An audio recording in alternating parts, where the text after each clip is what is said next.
Halo teman-teman, kembali lagi bersama saya Rika Pangesti, mahasiswa Magister Ilmu Komunikasi Politik di Universitas Paramadina, Jakarta.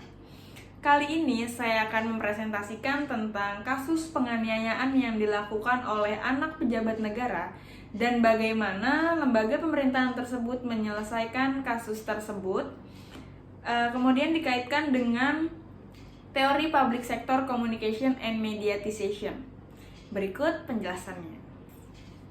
Belakangan ini masyarakat Indonesia dihebohkan dengan kasus penganiayaan yang dilakukan oleh anak pejabat pajak Kementerian Keuangan RI, Mario Dandi Satrio, terhadap anak pengurus pusat GP Ansor, David Kristalino Ozora. Tindak kekerasan yang terjadi pada 20 Februari 2023 itu akhirnya berbuntut panjang. Peristiwa tersebut bermula dari pacar Mario Dandi yang berinisial AG bercerita kepada Mario tentang perlakuan tidak menyenangkan dari mantan kekasihnya yaitu David. Kemudian Mario menghubungi David, namun tidak membuahkan hasil. Mario meminta AG untuk menghubungi David kembali dengan alasan ingin mengembalikan kartu pelajar. Hal ini merupakan cara Mario agar dapat bertemu dengan David. Saat itu David kebetulan ada di rumah temannya, dan David pun langsung mengirimkan lokasi terkini kepada Agi. Mario pun langsung datang dan melakukan penganiayaan yang bertubi-tubi kepada David. Dia memberikan pukulan, menendang bagian wajah, kepala belakang, leher hingga tak berdaya dan David mengalami koma yang cukup lama. Tindak penganiayaan itu pun direkam oleh Mario. Dia tidak sendirian. Mario melakukan penganiayaan tersebut bersama temannya yang berinisial S. Saat David sudah tidak berdaya, Mario meminta S untuk merekam dengan handphonenya dan melakukan tindak kekerasan itu kembali. Akhirnya Mario Dandi dan temannya ditangkap polisi. Menyusul, S juga ditetapkan sebagai tersangka. Namun karena AG masih berusia 17 tahun, maka AG diproses hukum peradilan anak. Buntut dari kasus tersebut, akhirnya terungkap harta kekayaan yang dimiliki oleh orang tua Mario Dandi hingga dipanggil KPK. Buntut dari kasus itu, Rafael Alun Trisambodo ikut terseret karena dinilai memiliki harta kekayaan yang tidak wajar dan tidak sesuai dengan profilnya. Rafael diketahui memiliki harta kekayaan senilai 56,1 miliar. Angka itu hampir setara dengan atasannya yaitu Menteri Keuangan Sri Mulyani senilai 58 miliar rupiah. KPK pun akhirnya memanggil Rafael untuk dimintai keterangan terkait harta kekayaannya yang bernilai fantastis tersebut. Tak hanya itu, gaya Ibu Mario Dandi pun akhirnya menjadi sorotan publik. Ernie Meki juga disebut-sebut memiliki banyak rumah mewah di berbagai kota di Indonesia dan juga banyak memiliki mobil mewah. Kedua hal ini, gaya Ibu Mario Dandi yang disorot dan harta kekayaan ayahnya yang disorot itu terjadi lantaran Mario Dandi saat melakukan penganiayaan terhadap David tengah membawa mobil Jeep Rubicon Unlimited yang harganya berkisar 1,7 miliar. Kejadian itulah yang membuat terungkapnya kasus harta kekayaan yang tak wajar yang dimiliki oleh Rafael Alun. Karena Mario juga gemar memamerkan harta kekayaan orang tuanya di media sosial. Hal ini dinilai janggal dengan latar belakang Rafael Alun. Tapi buntut dari kasus tersebut, masyarakat pun mulai kritis dengan kegiatan flexing yang dilakukan oleh keluarga pejabat pemerintahan. Berangkat dari kasus Mario yang flexing dengan gaya hedonisnya membawa Jeep Rubicon dan berkehidupan mewah, masyarakat pengguna media sosial pun mulai gencar memantau aktivitas para pegawai negeri sipil termasuk kalangan pejabat hingga keluarganya. Kasus itu turut membuat beberapa pejabat di Kementerian Keuangan dikuliti harta kekayaannya oleh netizen. Tak hanya mereka, kelas PNS golongan lainnya pun di kementerian lain juga terus dipantau oleh masyarakat. Tak hanya Rafael Alun, banyak istri pejabat yang flexing barang mewah berujung jabatan suaminya dicopot. Buntut dari kasus penganiayaan tersebut, mata warganet pun semakin tajam untuk memperhatikan gaya-gaya keluarga pejabat bermedia sosial, mulai dari memperhatikan latar tempat seperti di luar negeri, atau nama restoran, hotel, furnitur rumah, hingga pakaian, tas, dan sepatu yang digunakan. Bahkan masyarakat pun dapat merincikan harga dari masing-masing produk yang dipamerkan di media sosial. Kasus Mario Dandi membuka banyak peluang masalah baru. Dapat kita lihat, mulai dari kasus penganiayaan hingga berbuntut ke harta kekayaan yang dimiliki orang tua, kemudian dengan terseret-terseretnya pegawai pajak di Kementerian Keuangan lainnya, serta gaya-gaya flexing istri pejabat dan anak-anak serta keluarga lainnya. Terlihat bahwa kasus ini membawa dampak positif terhadap masyarakat, yaitu menjadi lebih peka dan kritis terhadap gaya hidup dan gaya bermedia sosial pejabat negara. Tak ketinggalan juga dalam kasus penyiksaan yang dilakukan oleh Mario Dandi ini juga menggambarkan gaya hidup remaja di kawasan Jakarta Selatan yang hedonis.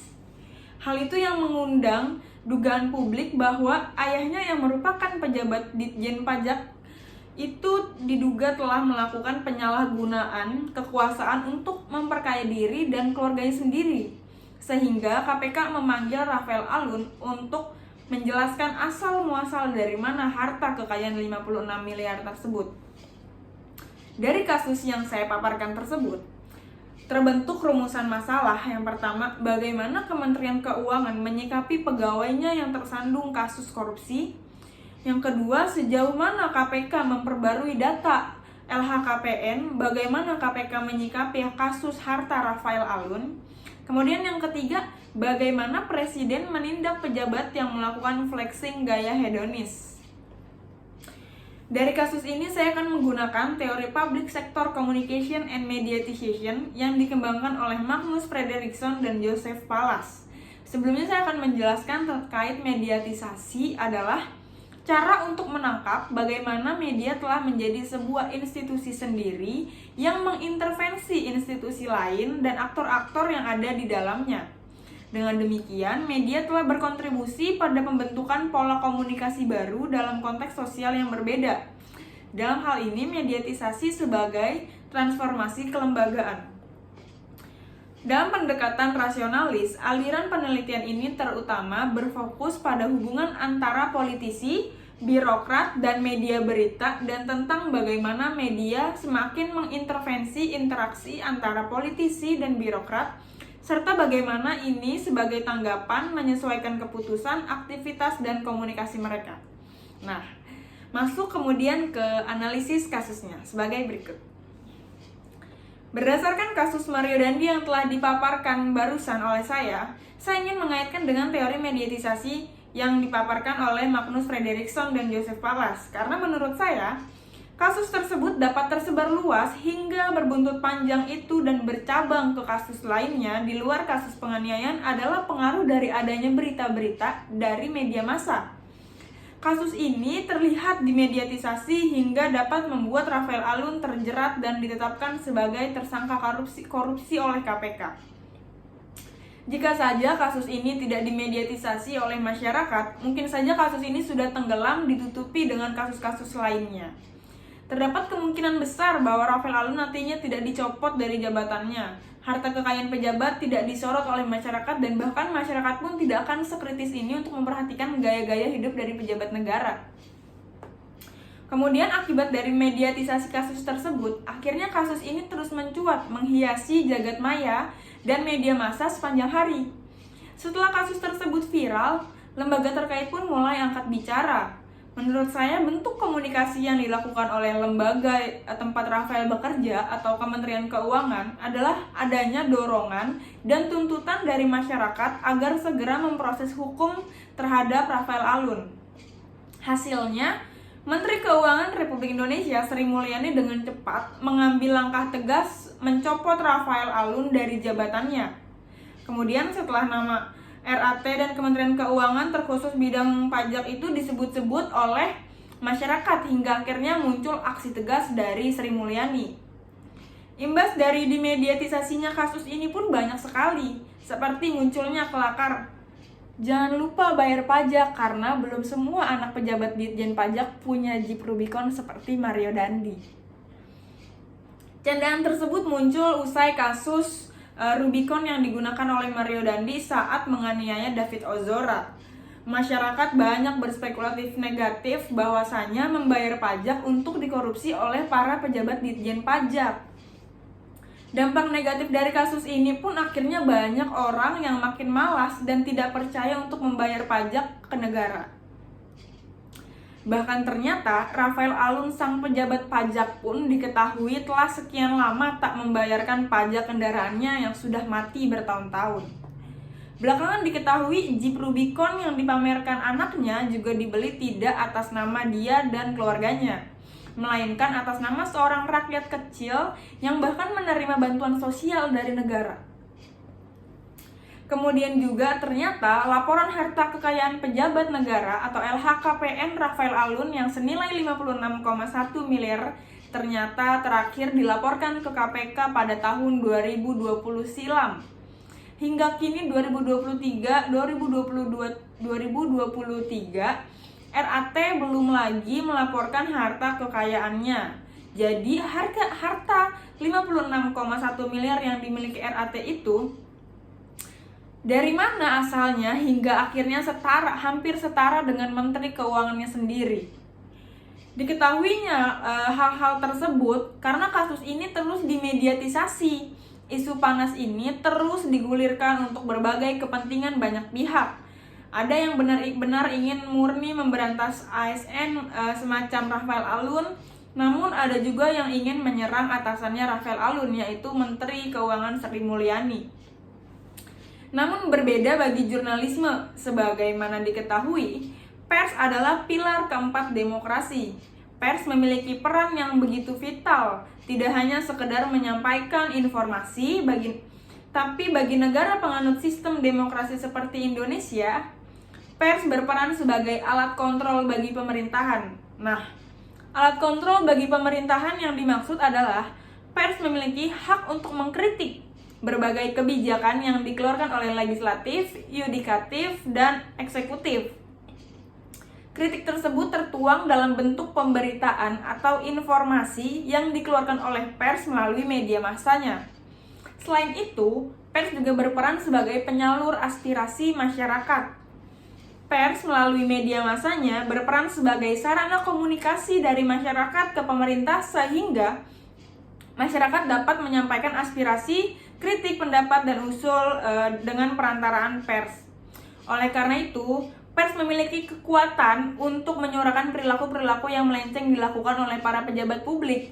Jadi, kesimpulannya artinya kasus ini mencuat dan bercabang adalah akibat dari dimediatisasinya kasus kecil seperti penganiayaan yang biasa dilakukan oleh anak remaja Jakarta Selatan hingga akhirnya meruntuhkan banyak jabatan dari pegawai pemerintahan yang diduga melakukan flexing hingga akhirnya diselidiki harta kekayaannya oleh KPK yang bahkan dinilai tidak wajar dengan jabatan yang didudukinya.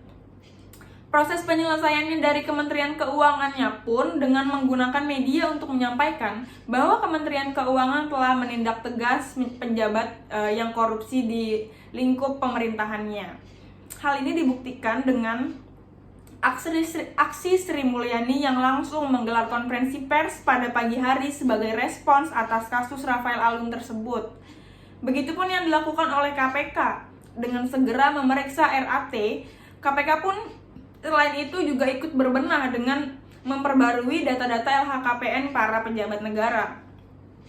Hasil dari kasus ini pun, masyarakat menjadi lebih peka dengan gaya hidup para pejabat publik. Masyarakat juga menyoroti apapun brand yang dikenakan dan dilakukan oleh pejabat maupun perwakilan rakyat lainnya. Jadi banyak imbas dari kasus penganiayaan yang dilakukan oleh Mario Dandi ini juga membuat masyarakat semakin kritis dan banyak masyarakat yang mengetahui bahwa adanya LHKPN yang wajib dilaporkan setiap tahunnya oleh para pejabat negara. Sekian penjelasan dari saya, Rika Pangesti, pamit undur diri. Terima kasih. Wassalamualaikum warahmatullahi wabarakatuh.